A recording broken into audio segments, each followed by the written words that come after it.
Hello and welcome to Pest in Class, expert voices in pest management. Today we have Ryan Englin back on the podcast. He is the owner of Core Matters and author of Hire Better People Faster. And today we discuss how businesses can appeal to the generations. I'm your host, Amanda Salvatore. Let's get into it.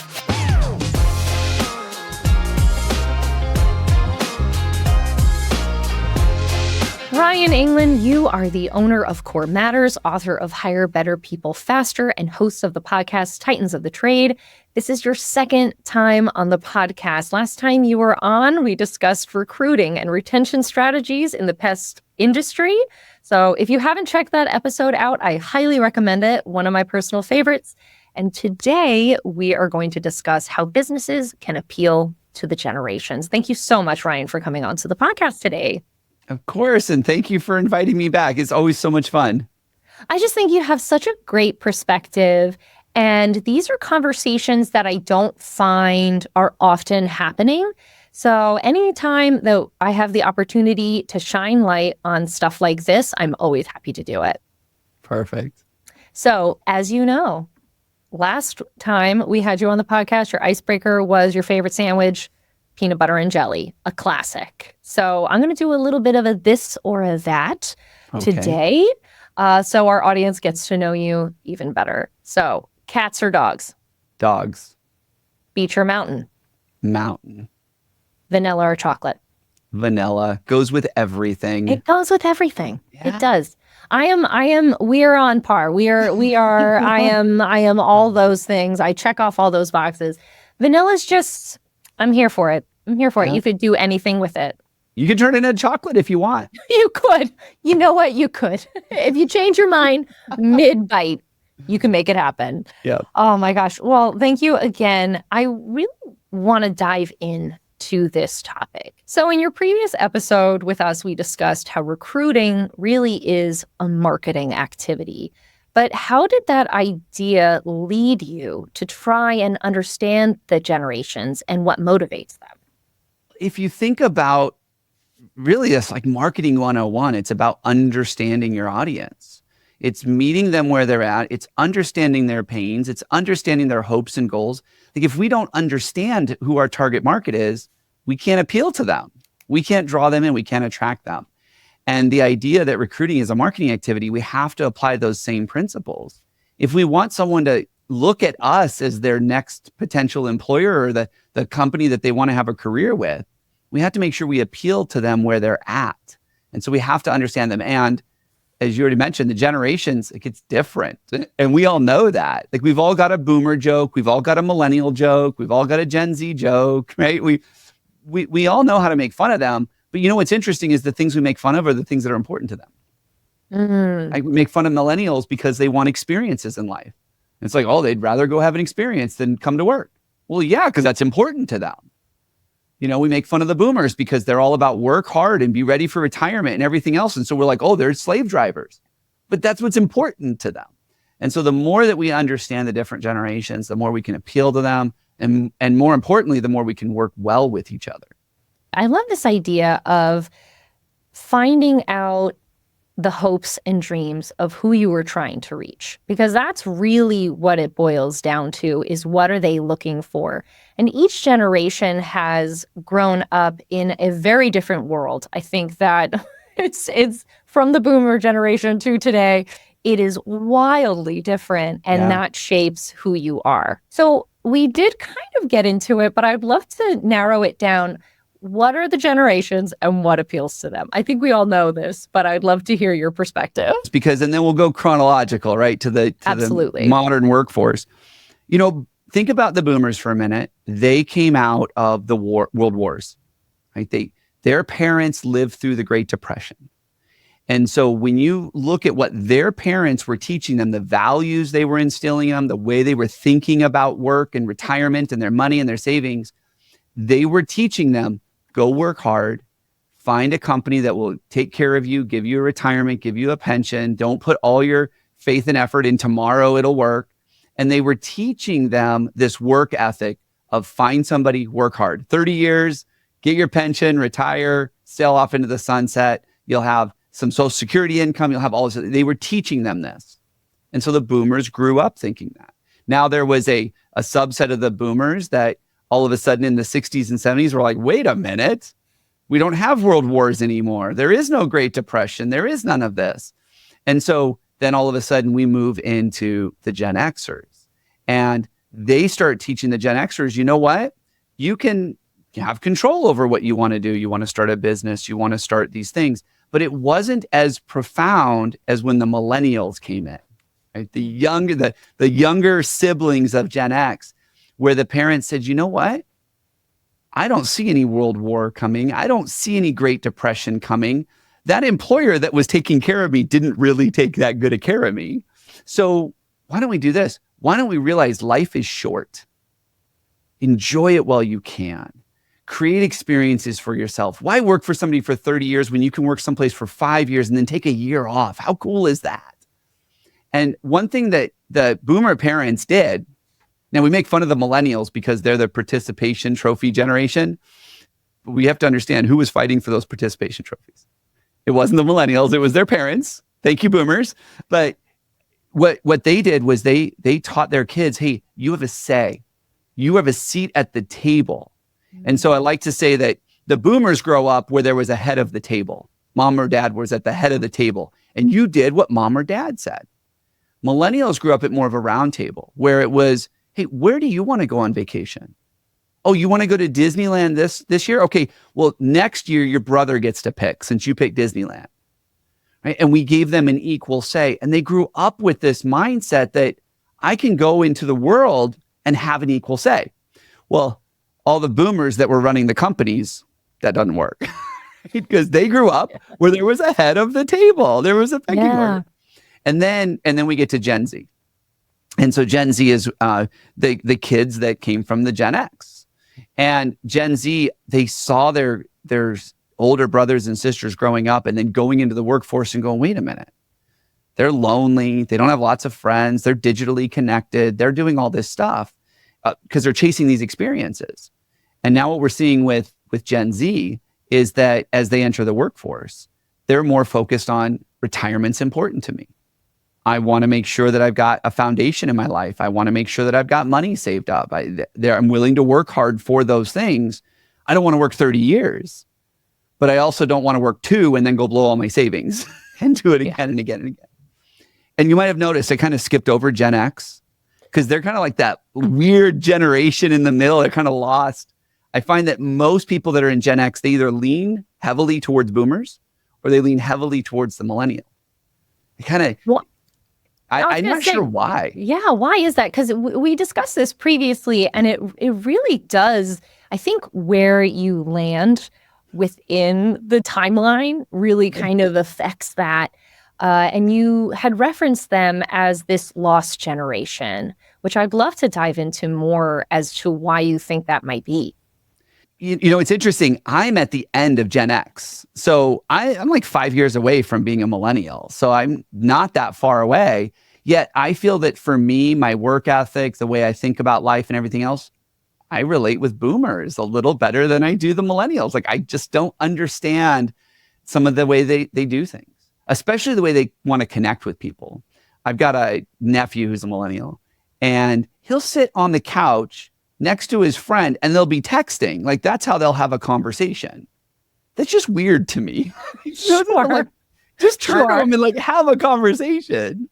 Doesn't want to do it.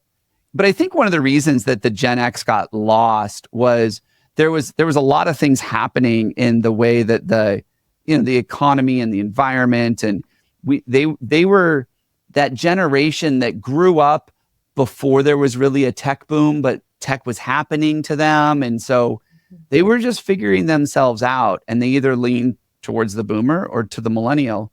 I find a lot of Gen X is really leans towards the boomer generation more than anything, but not so much so that they're as hardcore as boomers.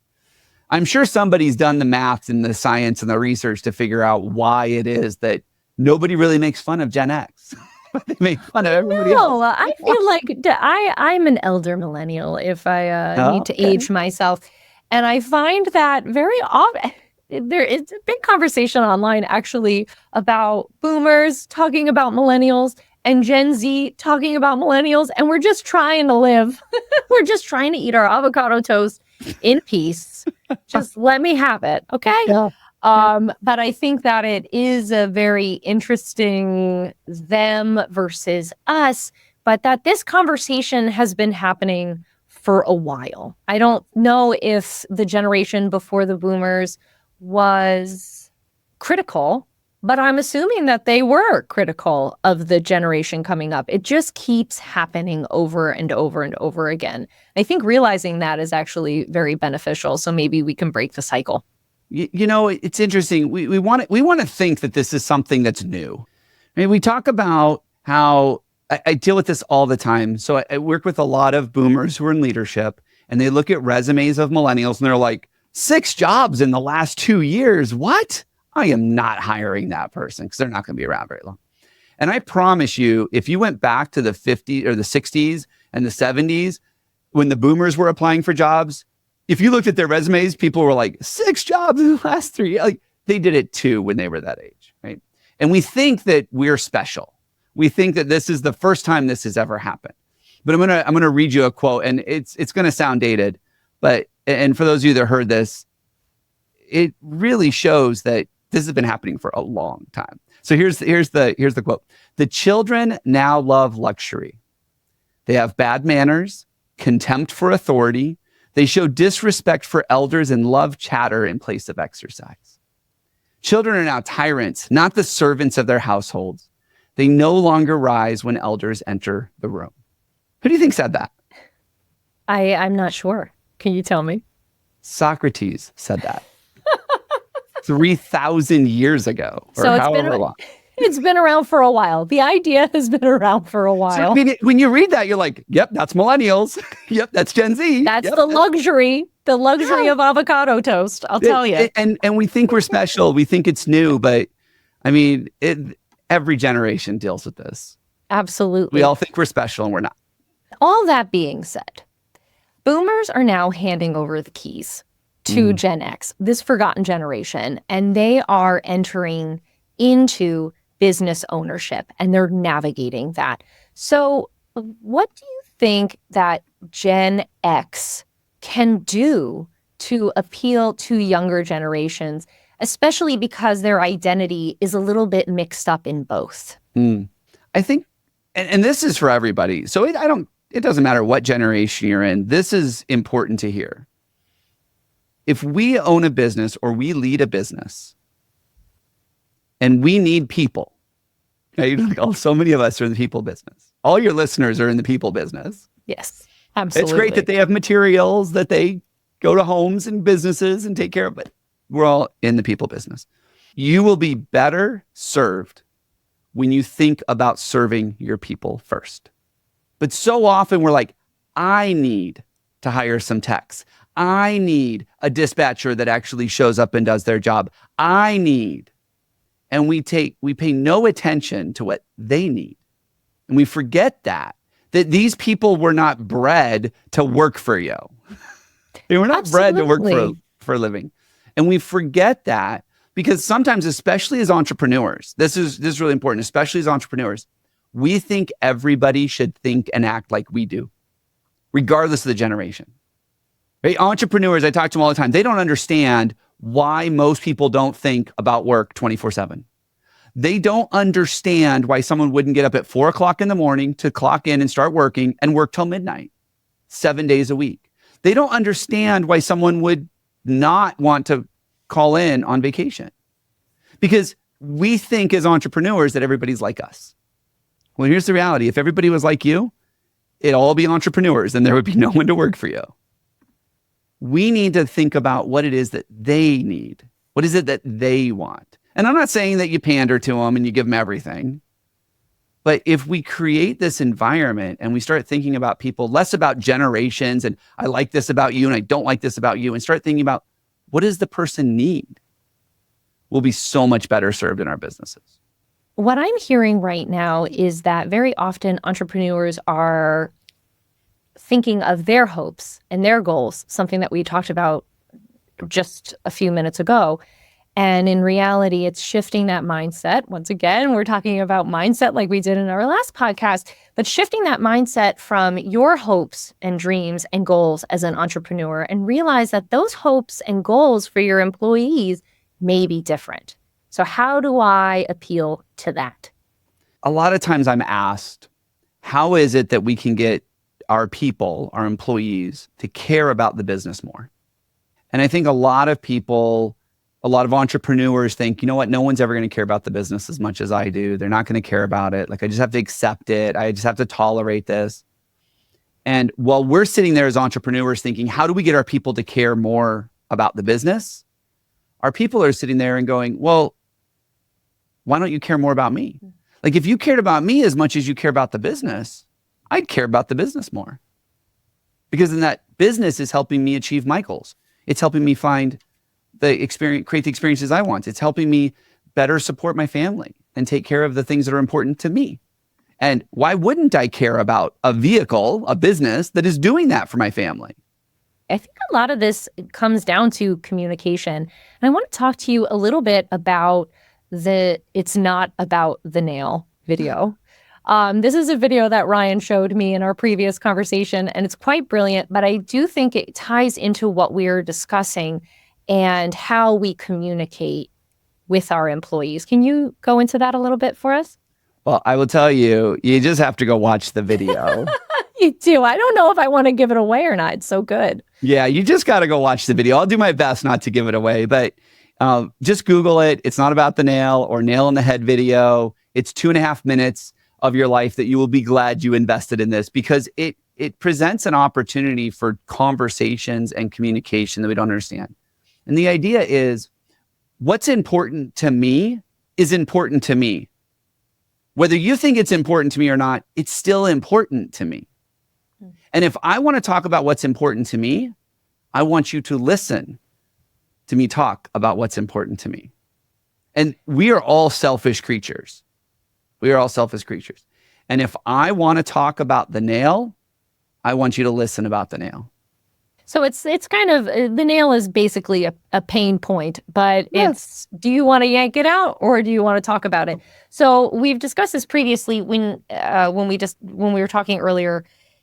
How would you conduct that conversation with someone? How would you conduct that type of conversation with an employee in the millennial generation? Like, how does that conversation shift through the generations? Sure. If that makes sense. Does that make sense?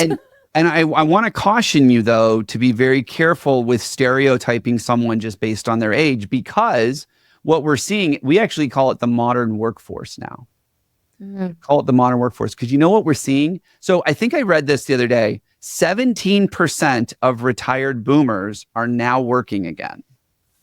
So all of those that retired as part of the pandemic, and they're like, I'm just going to get out of this early, they're back now because they can't afford retirement anymore. But when they came back, here's the thing that they're doing. They're saying, wait a minute, these millennials, they're getting all of these things that I never got. So I'm going to start thinking like them a little bit more so I can get some of the things they got. So it's actually the modern workforce is starting to shift as they see these younger generations come in. The older generations are like, I want unlimited paid time off. I want these things too. And so I just want to caution you, just because someone's that age, don't assume that this is going to be the best way. What I will tell you, if you want to have a conversation with them, have a conversation with them. Ask them questions. I don't know your audience really well, but I do know the trades, and I especially know service contractors. And they teach their technicians, when you walk into a home, have a conversation with the homeowner. Oh, you've got cockroaches? You don't just say, oh, well, it's $149 and I'll take care of the cockroaches. It's like, oh, wow. Can you talk to me about where they're at? When do you see them? Is that causing a problem for you? You start exploring the pain that's important to this individual. And then once they're like, yeah, it's keeping me up at night. My kids are scared to take showers. All these things that go in. Oh, well, for $149, I can take it. They're like, take my money. Like, go as fast as you can, take my money. But we sat down and had a conversation about something that was important to the homeowner. We didn't come in and just have a conversation about us. Oh, we use these materials and we do this and we do that. Well, nobody Nobody cares. I want the cockroaches gone. I don't care how you do it. And we teach our technicians to sell like that. Yet when it comes to talking and having a conversation with our technicians, what do? Well, I need you to do this for me. I need you to do this for me. I need you to do this. And it's like, wait a minute. I don't care about what's important to you. I care about what's important to me, just like that homeowner. And so if we want to start this conversation, regardless of the generation, take 2 minutes and find out what's important to them. I say this all the time. If you don't care that Jimmy's having marital problems, if you don't care that Susan is having problems with her kids in school, if you don't care that John is having money problems, if you don't care about these things, how can you expect them to care about your business? Yeah. I want to pivot back to this idea because I think it goes with what we're talking about right now. When you were talking about a round table and operating from that space, and instead of thinking children are seen and not heard, and that's how I believe my employees should be, versus this round table. Can you go into that a little bit? I think that one of the biggest challenges entrepreneurs in general have, and I would say a lot of business leaders have this, is they don't know what they want until they get what they don't want. And if we were better at having conversations with people up front about what we want, what they want, and not waited till the end, we would have better conversations. I never want to be the smartest person in the room. I want people who are smarter and better than me at certain things, because it's the only way the company's going to grow well. And I would imagine that most people listening right now want the same thing. They don't want to be the best technician. They want to hire really good technicians that can get out there, that can sell, that can do it without callbacks, that can do all the things that are important. If we want to hire people better than us, we have to give them a voice and talk to us about ways to make things better. Now, I'm not saying that you give into every whim and every idea and everything else, but they have to know that this is a place where they can come to you and say, hey, I've got an idea to do things. I'll never forget, there was a story that I learned in college. I mean, this was a long time ago. I don't want to date myself too much, but there was this huge warehouse company. I mean, huge, hundreds of millions of dollars. And they had a policy or a game, I guess, a contest that said, hey, anybody that saves us money and can demonstrate how to save us money, we will share 50% of the first year's savings with them. There was a janitor at the time who was realizing that they were breaking broom handles all the time. They were getting run over by forklifts. They were getting caught in doors, all this other stuff. So he had this crazy idea to drill a hole in the broom handle and hang it up on a nail. And he saved the company something like $200,000 that first year with this idea. I mean, think about a janitor making $100,000. But how often do we not want to listen to what our people have to say because we think we know better? Because we're the head of the table. We're the top of the org chart. We're the boss. I don't need to listen to them. They need to listen to me. Like, we have that mindset. And I think that's regardless of the generations. But we tend to have it more when the people reporting to us are a younger generation. Like, if I'm a boomer and I've got a 26-year-old, there's no way that 26-year-old is smarter than me unless it has to do with social media marketing, right? Like, yeah. I want to get on TikTok. I'm going to listen to a 26-year-old. Mm-hmm. Well, I would love to. I know that we're talking about modern workforce, but I do want to pivot to Gen Z. Okay. And because I feel like they are entering into this workforce. They are so much younger than very often their boss or who they're reporting to. Yeah. And a lot of the conversation, and it has gone for 3,000 years, that they are entitled or lazy. But what do you say to people when they are complaining about that, or they're not complaining necessarily, but this is a pain point for them, employing Gen Z and feeling like maybe they haven't grown up yet? Like, I wasn't around when the hippies were a thing. But I can imagine a lot of employers were like, these hippies, you're so lazy and entitled. Like, and guess who a lot of the hippies were? They were boomers, right? So, I mean, we want to put blame on people, but here's what I know. what's important to Gen Z is not what's important to the millennials, is not what's important to the boomers. And I don't believe that they've been in the workforce long enough for us to really understand what is important to them. We know that Gen Z is going to college at a lower rate. We know that Gen Z is entering the trades at a higher rate. I think somebody said apprenticeship programs, enrollment's up like 50% over the last 4 years. The Gen Z are going into the trades because they see more opportunity than they would going to college. They saw their millennials siblings go to college and struggle to find good jobs and struggle with debt. And they're like, I don't want that. Gen Z, I think, is actually paying attention to what's happening in other places and going, I'm going to do something different. And so when we look at the Gen Z, which there's not a ton of research out there about them right now, because I think Gen Z's 24, 25.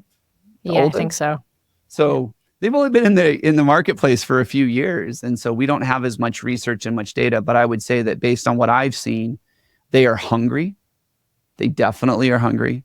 But they also want to know that you have a plan. They want to know that if they come and work for you and they start at $18 an hour and they do X, Y, and Z, they'll be up to $22 an hour. And then when they do A, B, and C, they'll be up to $25 an hour. And if they do what you ask them to do over the next 4 years, you've got a leadership role for them. They want to know that you have your act together and that you've got a plan to help them achieve their goals as quickly as possible. And absolutely, yeah. In small business, that is a challenge for a lot of entrepreneurs, is to sit down and say, I've got a growth plan. Because when you've only got 30 employees in the company, there's only so many leadership positions you have.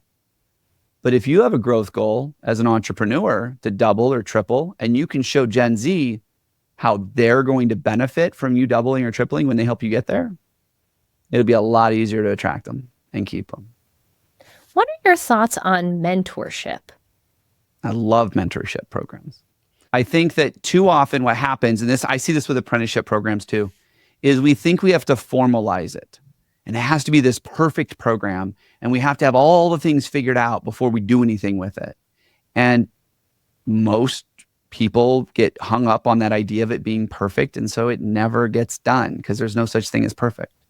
And so we talk about mentorship programs, or we talk about apprenticeship programs, and we kind of put them together. And there's like this back channel where it kind of happens, but it's really more of a, where do you hang out with your buddies or who yells at you? But it's not really mentorship.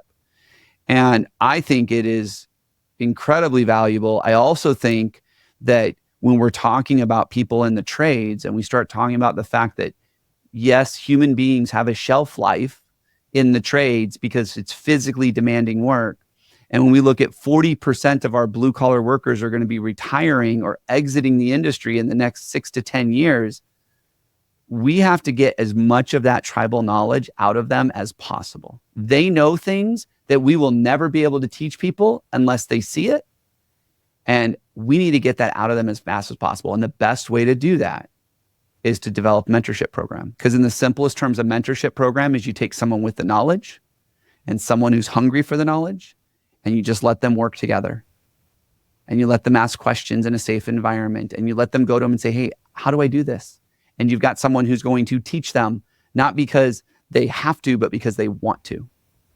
Oh, I love that. It's the drive to do that. That's really important. I very often think about what was it like for the previous generation when they started, and how did they get to where they're going? And I think a lot of that, and I know my father's in the trades, or was in the trades, he's retired, but he had people who believed in him and gave him these opportunities to showcase his abilities. And I think it's about paying it forward as well. And that's what I'm hearing here, is paying it forward, wanting to share that knowledge, as opposed to blaming or pointing fingers or coming up with generic ideas of a generation, right? They're lazy, they're this, they're that. And instead thinking of yourself as valuable and sharing that knowledge to those who are hungry for it. We do I almost want to call it's a little bit more of a fireside chat, where we sit down with leaders in an organization, especially older generation, and we talk about what it was like when they got into the industry. And it's interesting because almost every single person I've ever talked to can name the name of the person who invested in them, who took a chance in them, who said, hey, you know what? I think you've got what it takes, who encouraged them, who provided them hope and mentored them. Almost every single superintendent, senior leader, anybody that's been in the industry for 20, 30 years, they can remember back to that one person who said, I believe in you and I think you can do this. And they forget that somebody did that for them. And until we get them back in touch with that, it's really hard for them to do it for someone else. But once they do, they're like, you know what? Somebody did that for me. I'm going to do that for the next guy. And it's not about entitlement or lazy or anything like that. It's like, I just need to believe in these people. Shifting that mindset. It's all about it is. That's what it's about. These fireside chats, can you tell us a little bit more about those or things that you discuss with these owners that can benefit their operations or how they manage their business? You know, I think a lot of times entrepreneurs get hung up on chasing something and they forget why they started chasing it in the first place. They want to get to 10 trucks. They want to get to 5 million in revenue. They want to get to a 15% net. Like they start chasing this thing. And one of the earliest exercises we do with our new clients is we sit down and we have a conversation about why they started chasing that. And it's interesting, most of them can't answer me until we go through a process and we have a conversation. In fact, I just had one this week with a husband and wife team. And I asked, why did you get into that line of work? And he looks at her and he goes, because she made me. Classic. Like, well, I had a friend at the time who had a boyfriend and he was making really good money. So I thought, well, heck, maybe he could make really good money. And within 45 minutes of just having a real open, honest conversation, the three of us, about why they do what they do, why they continue to choose what they do, they had a breakthrough. And they realized that it was not as complex as they thought it was. And they go, this is why we enjoy what we do. This is why we put blood, sweat, and tears and put our family on the line to do what we do. And now all of a sudden, chasing something takes on a whole new meaning. And I think then we get really clear as to why we do what we do. Now they're going to be able to go to their team and say, hey, this is why we do this. Why do you do it? And when they find people that do it for the same reason, game on. Like there's nothing that's going to get in front of them. Yeah, I love these honest conversations and this communication. It seems really key in this work. We're human beings. And I know that we want to say we're in a male-dominated industry, so all rough and tough and macho, and we don't have feelings and emotions. And I joke around, I'm like, when's the last time one of your techs yelled at you? That's called emotion. You haven't do. It's the wrong kind. We're channeling the wrong kind, but we all have emotions. And so the more we can understand what's important and why it's important, the faster it's going to be able to get what we want. Yes, I love that. I love that. So once you understand what motivates the workforce, how can you make those changes in your operations or the benefits that you're providing? And is there anything that someone who is listening to today, is there anything they can do right now to start those conversations? Yeah. You know, I think we end up getting in our head too much and we end up getting in our own way too much. I've had people tell me this, like, I don't want to go talk to my people because I don't want to feel weird. I don't want it to look weird. Like I haven't talked to them in 6 years. If I start now, they're going to think something's up. Yeah, they probably will. Tell them you listen to this amazing podcast with this incredible host and she asked awesome questions and it gave me this idea that maybe I should get to know my people a little better. Be vulnerable for a second. It's okay to be vulnerable for a second and say, hey, I just want to get to know you better. And start down this path of developing trust and being able to have open and honest conversations. And don't ask me the hard questions. You know, we have a process. I won't get too much into it. I call it a ninja tool. So there are things in our toolbox that I call ninja tools. And if you think about it, like if you give my 7-year-old nunchucks, somebody's getting hurt. Right? Yeah. Good luck with that. Yeah. And so we have a process called the fuzzy file. And It's a ninja tool because if you don't use it right, it can cause some problems inside of your organization. And I'll give you an example. So there are things we know about each other. There are things you and I know about each other that are fuzzy. Fair? Like we know. Sure. Fuzzy in that I'm not entirely sure or feel like good. I know you're married, right? Yes. I don't know his name. I don't know how long you've been together. Like I know you're married, but everything else about him is fuzzy. Does that make sense?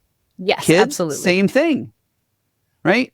We know that our employees have kids, but we don't know their names. We don't know their birth dates. We don't know if they're a boy or girl, but we know they have kids.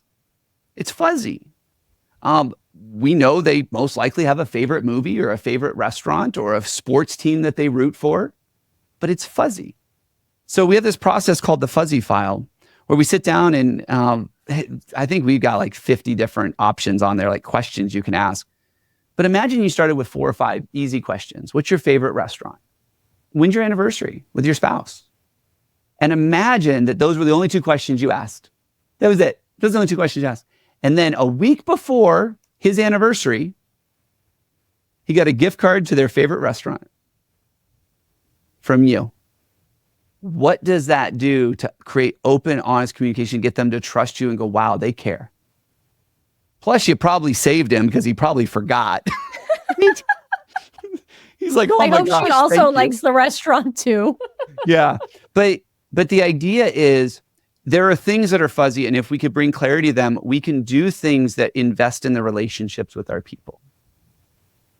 And guess what? The next time he goes home and has a bad day, his wife's going to remember that they got the gift card to their favorite restaurant and their anniversary. And what other employer is going to do that?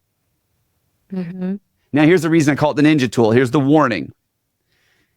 If you do it for John, but you don't do it for Steve, Steve's going to be really mad because you forgot to do it for Steve. And how often do we do things in business? We have these great intentions and we do it once or twice and then we get busy and we forget. So if you don't have the system in place, if you don't have the tools in place to make sure that it happens every time, it can hurt, right? Not because it's a bad thing, but if you forget to do it, Steve's going to be like, well, I guess he doesn't care enough about me. Do you know what I mean? Mm-hmm. Yeah. So that's why you definitely need to have a structure in place if you're going to be doing something like that and make it a priority. Yeah. Yeah. Don't just do it one time because you heard it on a podcast. Say, this is what we're going to do. This is who we are. This is how we're going to behave. And it'll change the relationship you have with your people for sure. Incredible. I love that.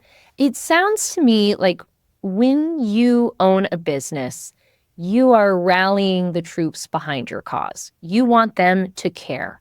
Yeah. And in doing that, it's really about finding out what motivates them so that you all together can really make this work for everyone. Absolutely. I think it was Patrick Lencioni said that if you get everybody in the boat all rowing in the same direction, you'll dominate any industry in any market with any team because you're all aligned and rowing in that same direction. And that's what's so important. Ryan, I have to say, thank you so much for coming onto the podcast today and talking about this. It's a very interesting topic, and I don't think a lot of people are really addressing it. So I very much appreciate it. Before we go, is there anything you wish that we got to discuss? So one of the reasons I'm so passionate about the trades is because I believe that most people that are in the trades love people. They do. They really do care about people. And if you go to any journeyman, you go to any tradesman, any crafts worker, and you ask them what's the most important thing, most of them are going to tell you their family. They love people. We are in a people business. It's okay to love on your people. It's okay to be vulnerable and say, you know what? I care. I really do care about whether or not you get what you want in life. And I think the machismo and the, oh no, we're rough and tough and we don't get in that stuff. I think that's kind of clouded some of the issues that we have. You can still have that stuff, but it's okay to say, you know what? He's going through some stuff and I'm not going to fire him because his performance down, but be patient because I know that he's rowing in the same direction I am. It's okay to be a little vulnerable and be there for your people and let them know that you're going to be there for them. Ryan, that is a beautiful way to end a really fun podcast. I want to thank you again And I hope to hear from you soon. Thank you.